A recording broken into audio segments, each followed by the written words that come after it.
일본의 동경교회라는 곳에 집회를 이제 가게 됐습니다. 제가 궁금했던 것이 있었습니다. 왜냐하면 제가 책으로 읽는 가운데 일본의 제국 호텔, 엠페리어 호텔에 대한 기사를 읽었기 때문입니다. 이 호텔은 아마 제 생각에는 19세기 말쯤 되었다가 20세기 초에 아마 리모델링 하든지 다시 아마 건축하기 위해서 자기들이 건축할 때 미국 현대 건축의 아버지인 프랭클 로이드 라이트라는 건축가에게 설계를 부탁을 했습니다. 건축하고. 근데 이제 이분이 와서 여기를 조사를 해보니까, 건물 짓는 곳을 조사를 해보니까 2.4m 밑에 18m 지름층이 있고, 또 일본은 지진이 많기 때문에 여기는 건물 짓기에 적합하지 않다고 이제 그렇게 일본 정부에 얘기를 했습니다. 그래서 이제 그분들이 그래서 당신을 우리가 초청하지 않았냐고, 그러면서 건물을 짓게 해주었습니다. 근데 주변에는 같이 시작했던 건물들이 다 지어지고 그 건물을 사는데 아직도 여기는 땅을 파고 있었습니다. 뭘 하는지 모릅니다. 계속 땅을 파고 뭘 하고 그렇게 하는데, 요즘 뭐 건축설이 많이 발달했지만 그 당시에는 그런 게 쉽지 않지 않았습니까? 그리고 다른 건물은 이미 사용한 지 1, 2년 지난 다음에 이 건물은 준공식을 하게 됐는데, 그 당시에는 이 건물이 건축가들 사이에 가장 쓸데없는 돈을 많이 들여서, 쓸데없는 시간 들여서 지어진 건물이라고 그렇게 표현했습니다. 근데 시간이 조금 지나서 1923년도 관동 대지진이 일어났죠. 그때 일본 동경 시내에 있는 건물들이 거의 다 무너졌습니다. 이 건물은 무너지지 않았을 뿐 아니라 이 건물 안에 있는 물건도 상하지 않고 그대로 보존할 수 있게 되었습니다. 그러니까 그때부터 건축가들이 프랭크라는 사람의 건축 공법에 대해서 관심을 갖기 시작했습니다. 이번에 그 제국 호텔 제가 가보자 그랬더니 그 건물도 무너지지 않아서 그 건물을 그대로 떠서 다른 데 옮겼다 그래요. 옮겼는데 왜 이렇게 지었느냐, 이분의 그 건축의 공법의 중요한 요소는 기초와 구조였습니다. 기초와 구조. 그래서 레일 공법처럼 이렇게 일본 건물이 다 그렇게 있습니다. 그래서 지진이 흔들려도 무너지지 않아요. 그래서 이분은 건물을 짓는 데 있어서 기초라는 것이 얼마큼 중요한 것이라는 것을 보여주었던, 실제로 보여주었던 그런 사례라고 그렇게 봅니다. 우리 신앙도 마찬가지거든요. 예수님과 저도 이제 미국 이민교회를 해봤기 때문에 이민자들의 마음도 알고 우리 신앙인들의 마음도 아는데, 신앙이라는 게 뭘까, 믿음이 뭐라는 게 뭘까 하는 그런 우리 마음속에 의심이 들어오기도 하고, 또 살다 보면 정말 이 교회가 교회다운, 무너지지 않는 교회, 주님이 사랑하시는 교회, 주님이 기뻐하시는 교회, 그 교회가 어떤 교회인가 하는 생각을 할 때가 참 많습니다.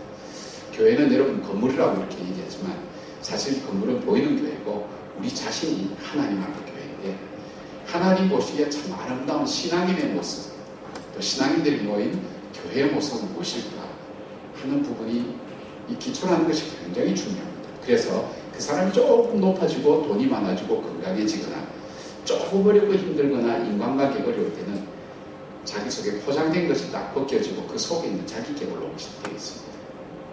가장 자기도 모르게 드러나는 것, 사람이 조금 더 잘 되면 사람이 달라져요. 기초가 흔들립니다.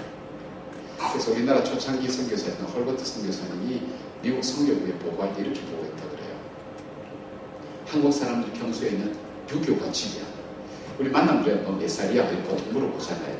유교가 지배하고, 사상 속에는 불교가 지배하고, 위기와 어려움이 오면 샤머니즘이 한국 사람 마음속에 있다고 그랬습니다. 그러면 오늘 우리 예수님께서 기뻐하시는 교회가 무엇인가? 우리 신앙, 이렇게 쉽게 말하면 주님이 기뻐하시는 신앙인이 무엇인가는 것을 오늘 이 말씀은 우리에게 알려주고 있습니다. 제일 먼저 이렇게 보면 주님이 기뻐하시는 교회, 주님이 원하시는 교회는 뭐냐면 신앙 고백이 분명한 교회다. 신앙 고백이 분명한 교회. 오늘 예수님께서 이 제자들을 데리고 2년 반 정도 이적과 기적도 보여주고 하나님 나라 말씀도 실컷 가르쳤습니다. 가르치고 가이사라 빌립보라는 지방에 가셔서 제자들에게 묻습니다. 사람들이 나를 누구로 아느냐? 그럴 때 오늘 우리하고는 달라서 이 사람들은 전통 속에서 율법 속에 쭉 배운 것이기 때문에 누구가 에레미야입니다. 최근에는 세례요한입니다. 제자들이 하여튼 역사상 위대했던 인물들의 이름을 거론하면서 사람들이 이렇게 예수님이 닮았다고 그렇게 얘기합니다. About the Jesus죠. 예수님에 관해서 얘기합니다. 예수님께서 갑자기 질문을 바꿉니다. 너희는 나를 누구라 하느냐? 그때 베드로가 이렇게 하죠. 주는 그리스도시요 살아계신 하나님의 아들입니다. 근데 이 신앙 고백을 주님께서 들으시고 베드로를 칭찬합니다. 예수님 정말 너가 한 것이 아니야. 이거는 정말 하나님께서 가르쳐 주신 진리라고 그렇게 베드로를 칭찬하겠죠. 주는 그리스도시요 살아계신 하나님 아들입니다. 신앙 고백이 흔들리는 교회가 많아요. 예수 믿는다는 게 뭔지 모르는 사람이 많아요. 어떤 학생 보고 물었어요. 너 어디 가니? 교회 갑니다. 너 교회 가서 뭐 믿니? 우리 교회가 믿는 걸 믿습니다. 너희 교회는 뭐 믿니? 제가 믿는 것을 믿습니다. 그럼 너와 너희 교회는 뭐 믿니? 우리가 믿는 것을 믿습니다. 대답은 하는데 내용이 없어요. 예수 믿는다는 게 뭘까? 주님은 그것을 믿는 거예요. 너희는 나를 누구라 하느냐 할 때 여기서 너희는 할 때 베드로가 주는 할 때 이 주는 퀴리오스라는 주라는 개념이 아니고 수라는 2인칭입니다. 여러분 나와 당신은 1인칭. 당신 하면 나라는 걸 전제하게 되고 나 하면 당신을 전제하는 1인칭과 2인칭은 굉장히 위력 있는 관계입니다. 여러분 이 질문을 제가 한번 던져볼게요. 여러분 저기 아프가니스탄에 지진 나고 전쟁이 일어나고 폭파 이라크에서 폭발 사건이 일어났다고 그랬어요. 여러분 가슴 아파서 잠 못 자고 걱정돼서 잠 못 자고 그런 분 계세요? 아무 상관없죠. 또 죽었네. 많이도 죽었다. 이렇게 얘기하죠. 근데 거기에 내 가족이 살면 그거는 달라지는 거예요. 마음이 달라지는 거예요. 이게 관계입니다. 예수님께서 묻는 질문이 뭐냐면 너는 나를 누구라고 믿느냐? 근데 그것이 네 삶에 어떤 영향을 주느냐? 어떤 영향을 주느냐?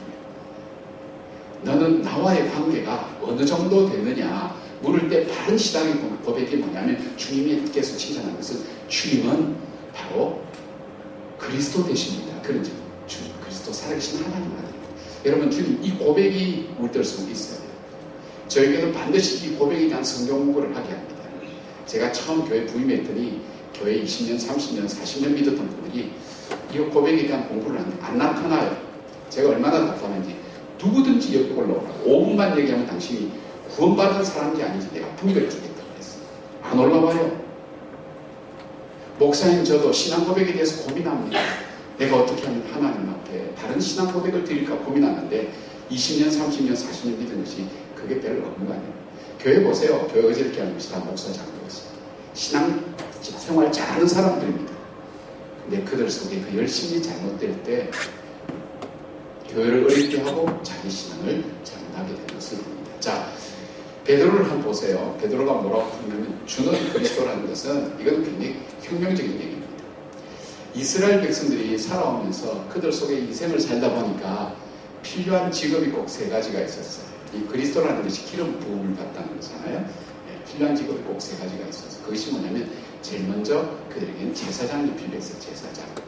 제사장이라는 것은 백성들의 죄를 다 이렇게 받아서 그걸 중재해서 하나님께 올려드리고 백성의 죄를 가볍게 하고 그들 하여금 밝게 살아갈 수 있도록 만드는 직업이 제사장입니다. 그게 제사장이 꼭 필요한 게 그래서 하나님께서 제사장을 세웠죠. 제사장이 정말 우리의 짐을 가볍게 하는 것이 아니라 이 제사장이 권력 있는 사람과 결탁하면서 백성들이 갖고 있는 양이나 소나 이거 부정하다고 얘기하고 자기들이 파는 양이나 소만 정결하다고 하면서 돈을 벌면서 백성들도 어렵게 만드는 거예요. 그러니까 백성들 마음속에 하나님 정말 우리들 속에 진짜 제사장을 보내달라고. 그것이 백성들의 소원이었습니다. 이스라엘 백성들. 또 필요한 직업이 있는데 그 사람이 예언자였죠. 예언자. 예언자라는 것이 미리 예자도 있지만 맡을 예자도 있잖아요. 하나님의 말씀을 맡은 사람. 우리가 인생을 살다 보면 내가 어디로 가야 될지 무엇을 해야 될지 분별하지 못할 때가 많은 거예요. 그때는 예언자가 우리에게 와서 하나님 말씀에 이렇게 하라 저렇게 해라 하는 우리의 목자 같은 그 예언자가 필요해요. 하나님 말씀을 맡은 사람이 필요한 거예요. 근데 이 하나님 말씀 맡은 사람이 하나님 말씀을 전하는 게 아니라 자기 얘기를 전하는 거예요. 자기 이익을 따라 얘기하는 거예요. 그러니까 그 예언자 말씀대로 했다가 실패하고 어려워지고 그 다음에도 고통당하는 걸 보면서 하나님 정말 참 하나님 말씀을 진짜 전할 수 있는 참된 예언자를 보내달라고 이스라엘 백성 역사 속에 한 맺히기 기도하는 거예요. 또 하나 그들 속에 정말 필요한 존재가 있었다면 그들에게 제사장과 또 예언자와 그 다음에 왕이 필요해서 왕. 우리 되게 약하잖아요. 약하니까 누군가 나를 지켜주었다, 줄 수 있다면 또 내가 정말로 섬길 만한 분을 섬길 수 있는 그 왕을 보내주십시오. 그래서 왕을 요청해서 세웠는데 그 왕은 백성들이 준 그 권력 가지고 백성들을 또 박해하고 재산을 빼앗아가고 하니까 이스라엘 백성들 속에 하나님 정말 나에게 왕이 필요합니다. 우리에게 정말 왕을 주십시오. 내가 정말 섬겨도 아깝지 않은 그 왕. 그리고 정말 나를 지켜주고 보호해 줄 수 있는 그 왕을 보내주십시오. 그럴 때 하나님께서 약속하셨어요. 이 세 가지를 같이 할 수 있는 사람을 보내줍니다. 그게 바로 메시아예요. 그러니까 이스라엘 백성이 기다리는 진짜 메시아는 우리의 참 왕이 되면서 참 선지자가 되면서 참 예언자인 바로 그분을 기다려 왔는데 베드로 고백이 예수님 당신이 바로 그분입니다. 이렇게 고백하는 거예요. 그거 쉽겠습니까 여러분? 같이 밥 먹고 같이 얘기하고 좀 다른 분이라고 생각할 수 있을 거예요. 그러나 그분이 정말 우리가 기다렸던 하나님 보내주신 메시아라는 그 고백이라는 것은 쉽지 않습니다. 베드로가 그 고백을 합니다. 그때 예수님께서 베드로에게 그 고백을 하게 한 것은 하나님이 깨닫게 한 것이 사람이 한 것이 아니라고 그렇게 예수님께서 칭찬합니다. 여러분 우리도 인생 살아가면서 가장 필요한 존재가 누군가 하면 왕이 필요하죠. 왕. 우리는 고난과 시련을 오면 그 고난과 시련을 이길 힘이 없어요. 그 고난을 딛고 이겨나갈 수 있는 나를 보호해주는 그 왕이 우리들 속에 필요하거든요. 또 내가 정말 섬겨야 될 사람. 우리 인생은 살아가면서 누군가를 섬기게 돼 있어요. 근데 정말 섬길 그 하나님, 내가 그 하나님이 정말 내가 섬길 만한 가치가 있는 것. 월습이라는 예배하다는 겁니다. 이 섬길 만한 가치가 있는 사람, 가치가 있는 사람, 가치가 있는 분. 내가 정말 예배할 만한 그런 분 필요합니다. 그리고 우리 살다 보면 우리의 짐을 대신 져줄 수 있는 바로 그 주님이 필요하죠. 여러분 우리 인생을 살다가 우리 인생에 가족에 대한 짐이 물려올 때가 있습니다. 내가 짊어지고 가야 될 인생의 짐이 무거워서 내가 걷는 자국마다 제대로 떼지 못하고 마치 늪속을 걷는 것처럼 발이 푹푹 빠지면서 걷지 못하는 때로는 주저앉을 수밖에 없는 그 가운데서 누가 내 짐을 대신 져줄 수 있는 그런 분이 있다면 얼마나 복되고 귀할까는 생각을 해봅니다. 여러분 오늘 예수님께서 오늘 우리에게 묻는 것이 너희는 나를 누구라 하는 그 질문을 베드로에게 했던 것처럼 동일하게 오늘 우리에게 말씀하고 계신데 여러분에게서 예수님은 누구세요? 정말 왕으로 여기세요? 정말 예수님 말씀은 진리라고 그렇게 여러분 받아들이고 계세요? 예수님이 정말 내 짐을 대신 져줄 수 있는 분이라고 예수님께 나오면 내 모든 짐을 져줄 수 있는 그 예수님이라고 그 믿음을 갖고 계세요? 이 고백이 있어야 돼요. 이 고백이 없으면 나를 섬기게 돼 있어요. 내가 주인 되게 돼 있어요. 여러분 인간의 타락은 내가 내 인생에 하나님 되어서 내 마음대로 한번 해보겠다는 데서부터 인생이 문제가 생기기 시작했잖아요.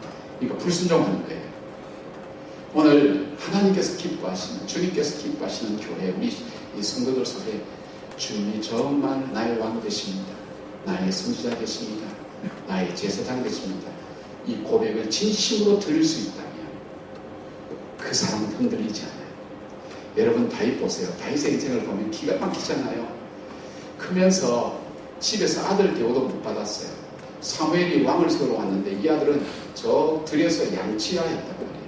아들로 여기지 않았어요. 하나님께서 다윗을 부르지 않았다면 집에서 크면서부터 존재감이 없었어요.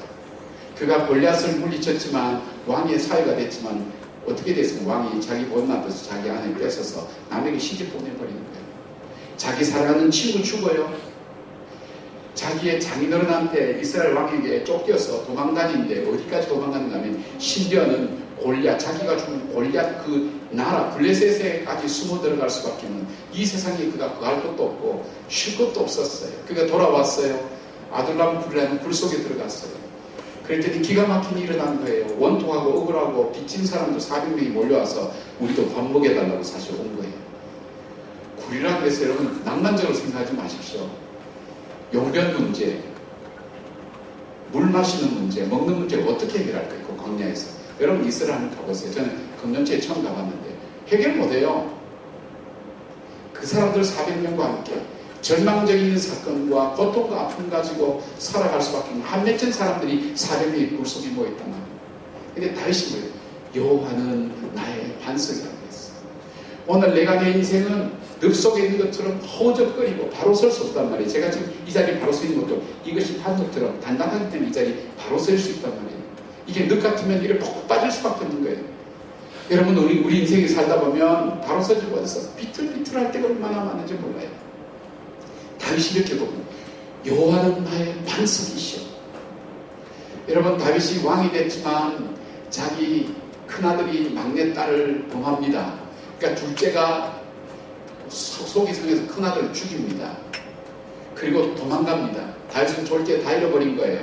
그 둘째 아들 용서해서 돌아올 때는 이 둘째 아들이 또 반란을 일으켜서 그 아버지는 쫓겨갑니다. 아버지와 함께 했던 후궁들을 백주에 범하게 되고 완전히 창피한 창피는 다당하고 시부인은 돌멩이질하면서 비참한 인생 가운데 그는 살아야 될 이유를 찾지 못했어요. 그런데 다윗이 일어서서 위대한 왕이 될 수 있는 이유가 뭘까요? 어려움이 없어서 그런 게 아니었어요. 그 어려움 가운데 하나님은 나의 반석, 내 인생으로 하여금 오늘도 서게 만드신 분이 하나님이시다. 돈도 아니고 권력도 아니고 내 왕위도 아니고 아무것도 아니다. 오늘도 나로 나대게 하는 분은 하나님이시다. 그 하나님께 내 문제를 갖고 나갔더니 내가 돛을 긋더니 내 속에 있는 걸 내었더니 주께서 내 기도를 들으셨다. 다윗이 그 하나님 말씀 의지하고 하나님께서 정말 나의 왕 되신 나의 제사장 되신 그 성전 지으려고 다 했는데 하나님께서 하지 말라니까 못하잖아요. 우리는 그래도 할 거예요. 한국 사람들. 할 수 있거든요. 무슨 말이냐 이러면서 할 거예요. 다윗은 순종하잖아요. 왜요? 진리 대신 하나님 말씀이 있기 때문에.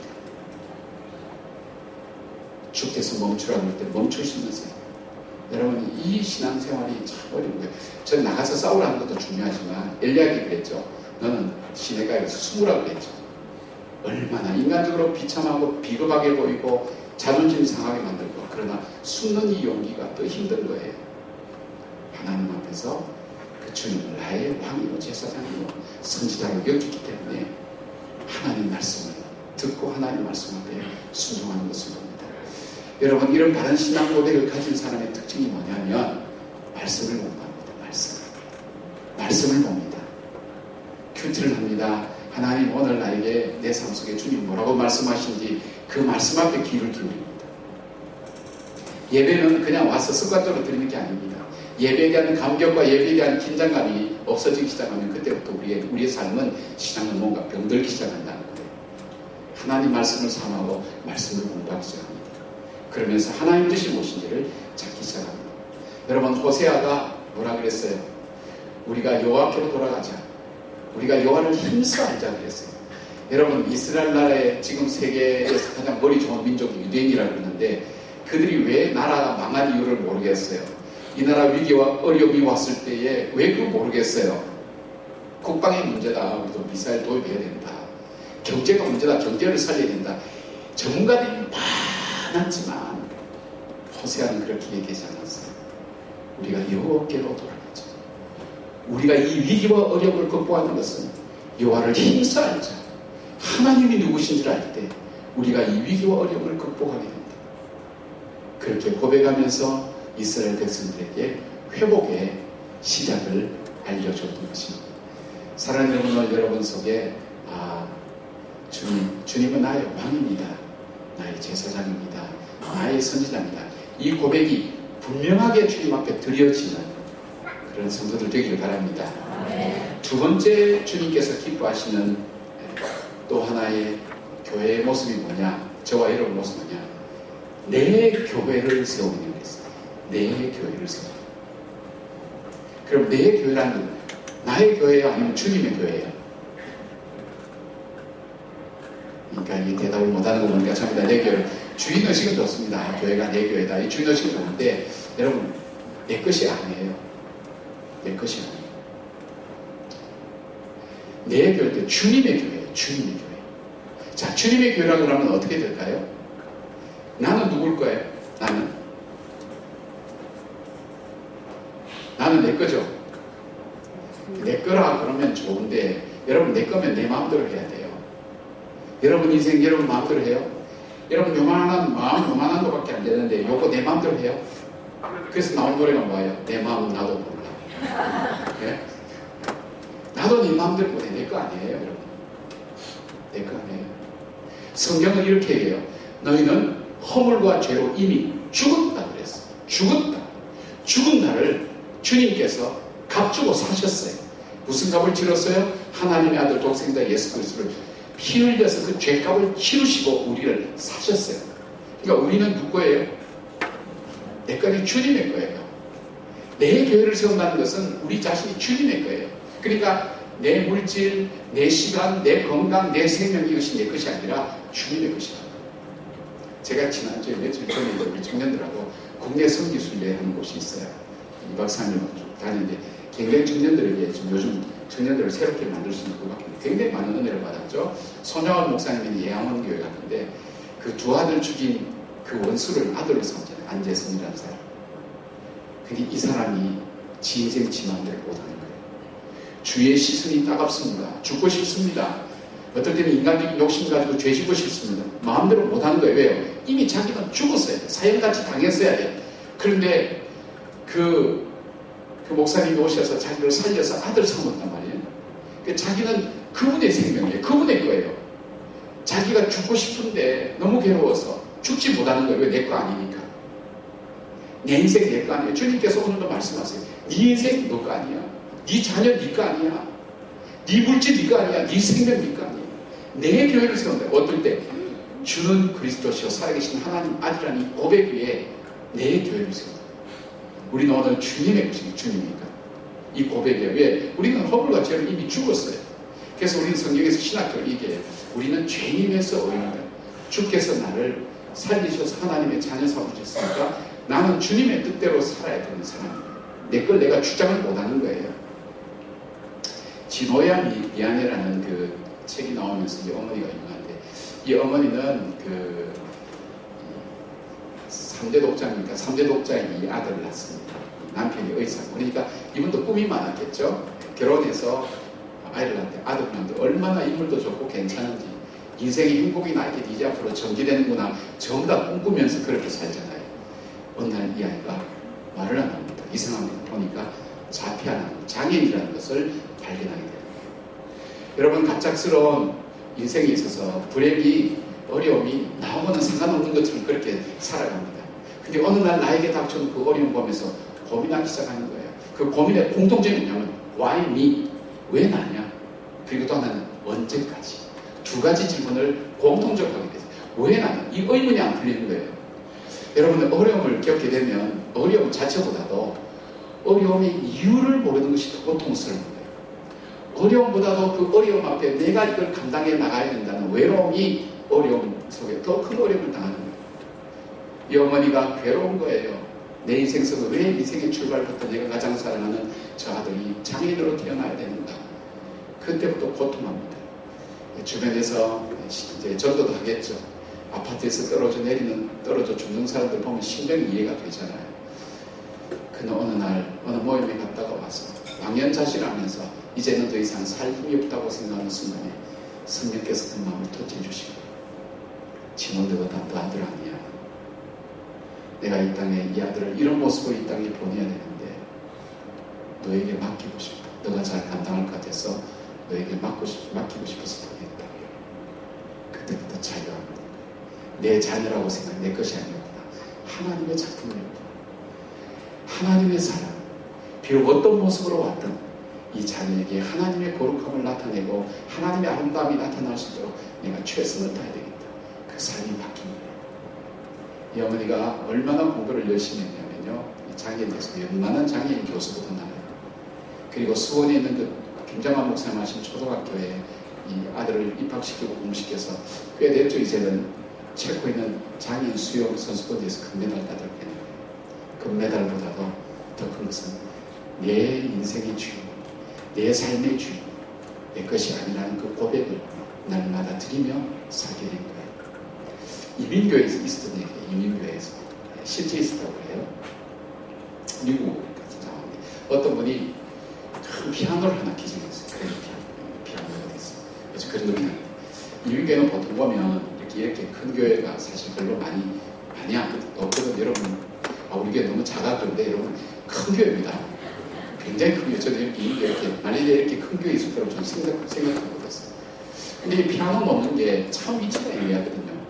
그래서 이제 두 파로 나눠진 거예요. 한 장로님은 강지상 위에 올려놓자. 이분은 미국 와서 예수 믿어서 장로된 분이고, 한 분은 안 된다. 강대상으로만 존재해야 된다. 이분은 한국에서 고시적 장로님이셨어요. 강대상은 신발도 벗고 올라가는 거거든요. 두 장로님 싸운 거예요. 장로님 부인들은 보통 권사님들이거든요. 또 장로님 추종하는 안수 집사님들 있잖아요. 양쪽으로 나누죠.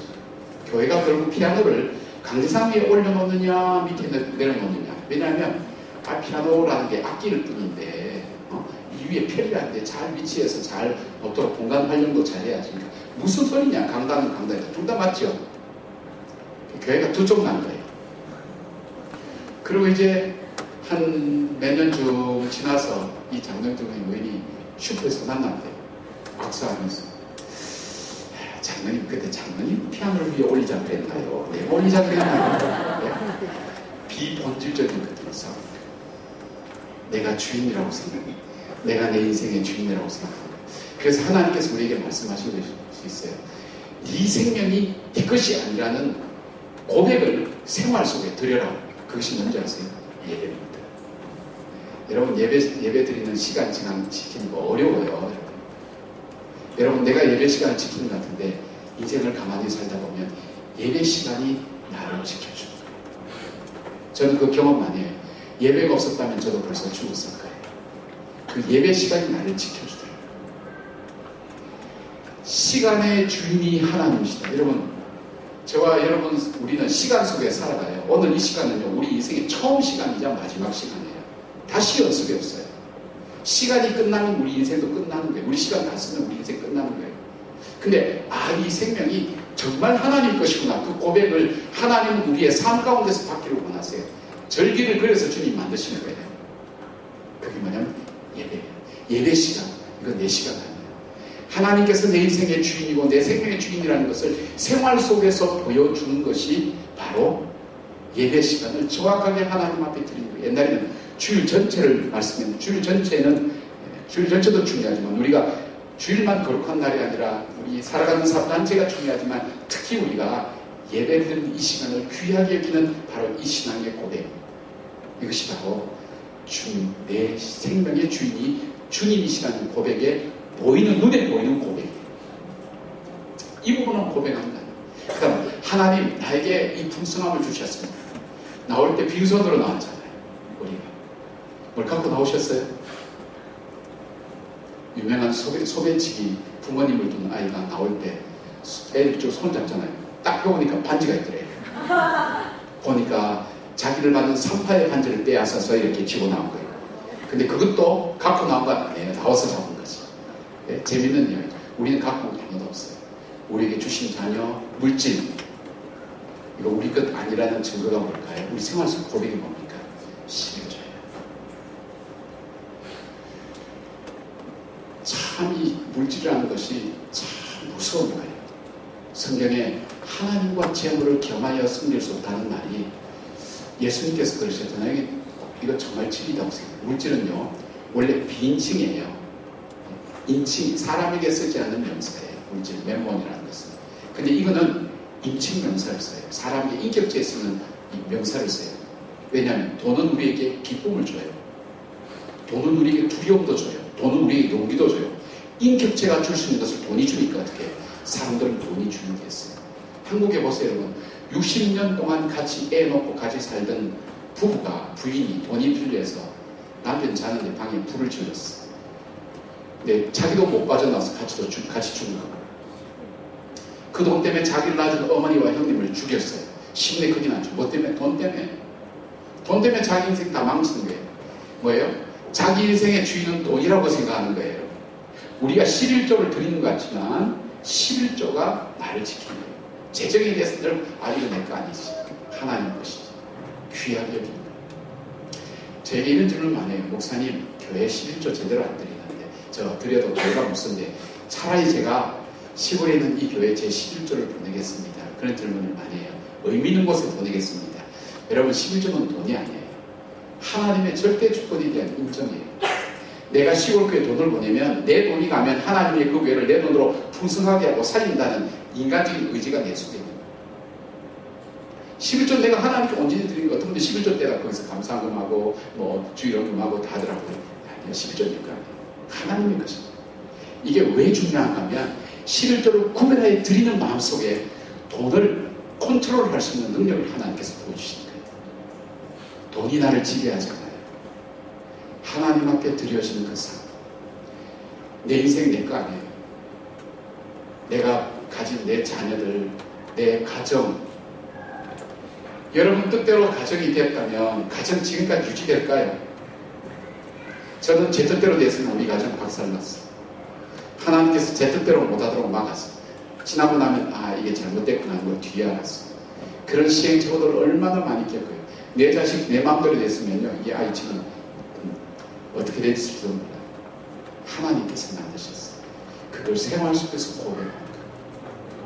그것이 바로 11조의 마음입니다.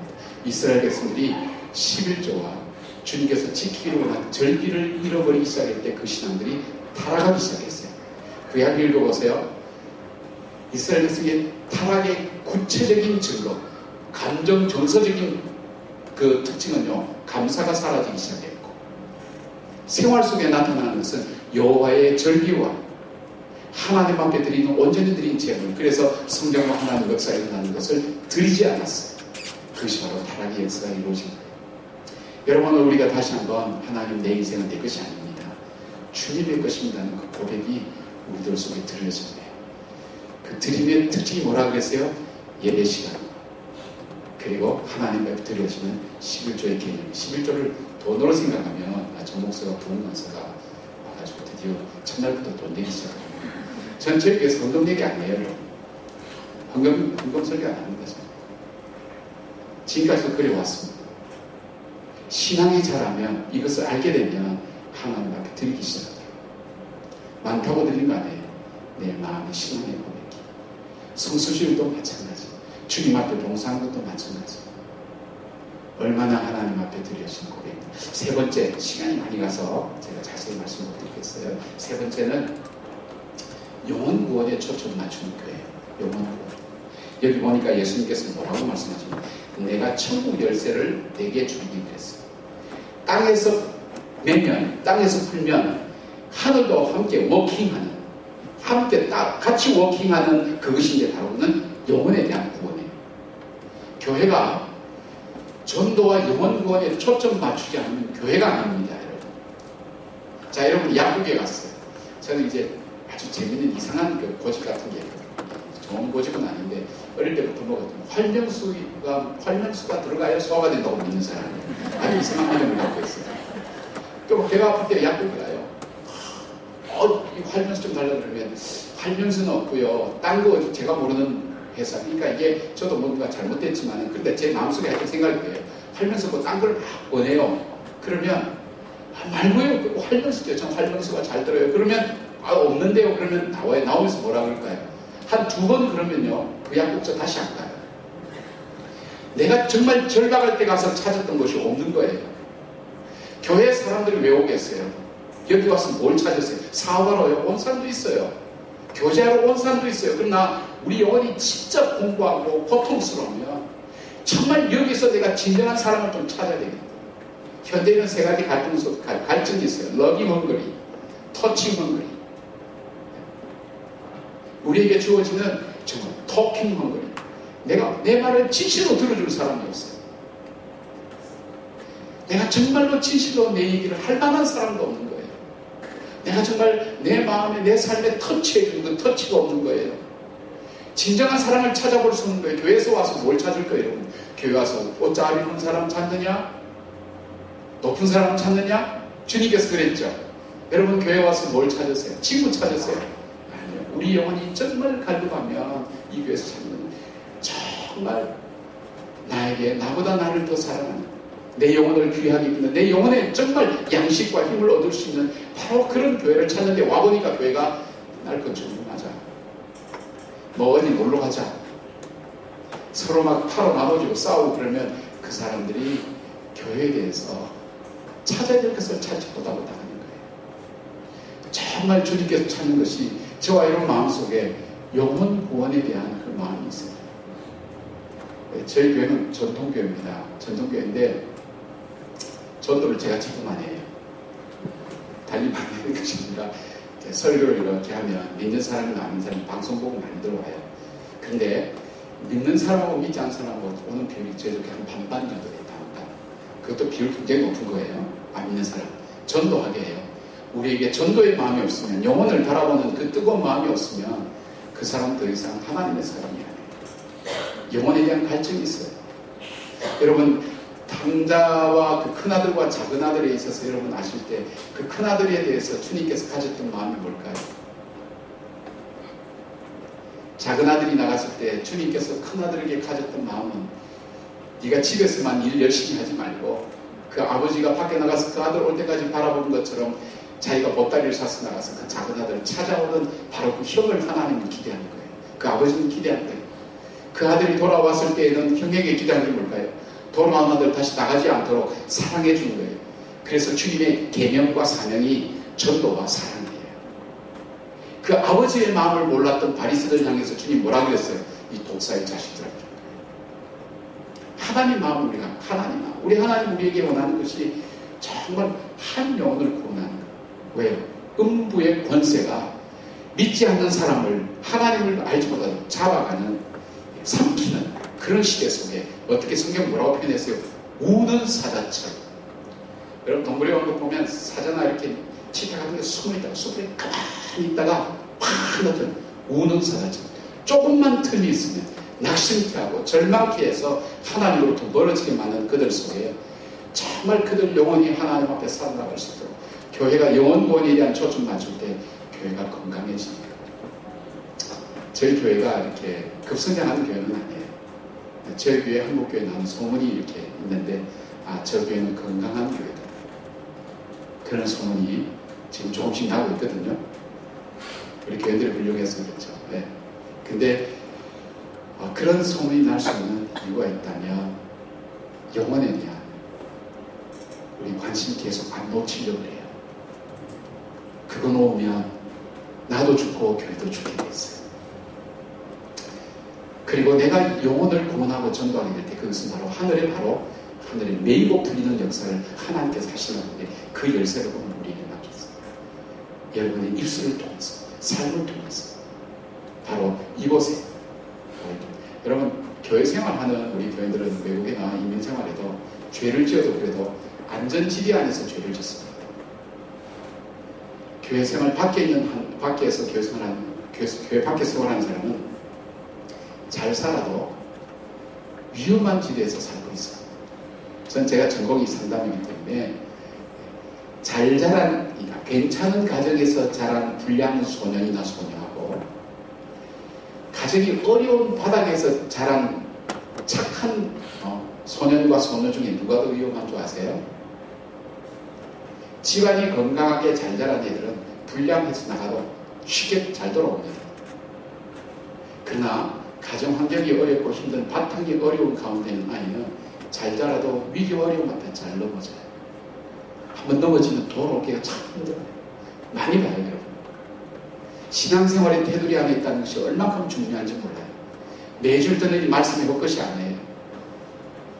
제 이야기를 하나 하고 결론을 짓겠습니다.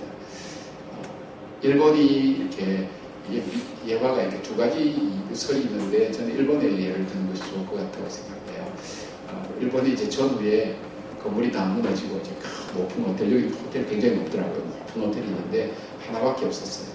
그래서 미국에 사업하는 세 사람이 일본 동경에 도착해서 밤중에 도착했는데 예약도 잘 안 되니까 와서 그 호텔 갈 때 꼭대기 방이 하나 남아있다는 거예요. 그 방 하시겠냐? 하겠다. 그래서 이 세 친구가 꼭대기 방에 올라가서 짐을 풀고 저녁도 먹을 겸 동경 시내를 보낼 겸 내려왔어요. 쭉 다니고 들어가니까 그때 전기 사정이 안 좋았으니까 엘리베이터가 멈췄습니다. 그래서 호텔에서 일로 저 카운터에서 그런 얘기하는 거예요. 데스크에서 손님 우리가 종종 이랬기 때문에 언제 이 전기가 들어올지 모릅니다. 그래서 2층 쪽에 임시 숙소를 마련해준다는 거예요. 저기서 주무셔도 된다. 올라가시려면 그냥 걸어서 올라가시라고. 그 친구가 또 세에서 의논하다가 일본까지 왔는데 어디 로비에서 자겠어요. 올라가지 어려워요. 그래서 이 30층 정도 되는 이 높은 층을 어떻게 올라가나 고민하다가 세 친구가 작전을 한 거예요. 너는 남험담이에요. 험담. 여러분 남험담하면요 시간 잘 갑니다. 저 직접 경험해봤어요. 남도가면 시간 정말 뭐 얼마나 써도 아깝지도 않고 모질합니다. 그 다음에 3분의 2는 그럼 너는 무서운 얘기, 귀신 나온 얘기야. 그러면 그 얘기 듣다가 정신 차려서 먼저 올라가 있죠. 세 번째는 웃기는 얘기야. 개그 콘서트 나오는 그런 얘기들. 느낌 아니까 뭐 이런 거. 해보라. 그래서 땀벌 벌리면서 30분 더 올라간 거예요. 야 왔다 한데 길을 안 가고. 저는 이런 경험을 보는 겁니다. 인생의 마지막에 와서 목사님 나 어디로 갈지 몰라요. 목사님 나 구원의 확신 없어요. 열심히 살았는데 뭐 때문에 살았는지 어디로 가야 될지 알지 못하는 사람들 많이 만납니다. 세상 살면서도 수고와 슬픔밖에 없는 이 땅 속에 인생의 마지막에 가야 될 것도 알지 못하는 안타까운 인생이 있다면 얼마나 그 삶은 불안할까요? 그런 사람의 죽음은 두려움에 떨다가 죽습니다. 죽은 시신을 먹는 두려움에 떨다가 죽습니다. 오늘 우리들 손에 그 천국의 열쇠를 주님 맡기셨습니다. 바로 하나님 앞에 내 영혼이 구원받은 것처럼 오늘 나와 만나는 그 사람에게 천국의 소망을 증가하는. 왜냐하면 어둠의 권세들이 우는 사자차 잡아먹으려 하는 바로 그때에 그들에게 복음을 전하는 것. 그것이 바로 주님의 삶이었고 우리에게 요청하시는 주님의 삶인 것을 봅니다. 여러분 교회가 무너지지 않는 계속해서 주님 오실 때까지 아름답게 세우시는 교회. 내 인생이 그런 인생 되기를 원하면 바른 신앙 고백을 여러분 찾으시기 바랍니다. 고백을 드리기 바랍니다. 주님은 나의 왕입니다. 내가 정말 승리를 합니다. 주님 가라 하시면 가고 멈추라면 멈추겠습니다. 주님은 나의 선지자입니다. 주님의 말씀대로 진리대로 이루어질 걸 믿습니다. 주님은 나의 제사장, 내 모든 인생의 짐 주님 앞에 다 내어놓을 때 주께서 이 갈급한 마음과 무거운 짐을 짊어지신 분인 걸 믿습니다. 그래서 기도가 되는 거예요. 내 인생 내 것이 아닙니다. 주님의 것입니다. 그 고백 늘 하고 사시길 바랍니다. 영혼 구원에 초점 맞추는 교회 되십시오. 여러분 인생 흔들리지 않습니다. 그리고 하나님께서 우리의 삶을 통해 천국의 상급을 쌓아두시는 분인 것을 여러분이 기억하면서 아름다운 교인들, 주님께서 기뻐하시는 교회들 되기를 주님으로 축원합니다. 주님 고맙습니다. 사랑하는 우리 성도 한 사람 한 사람이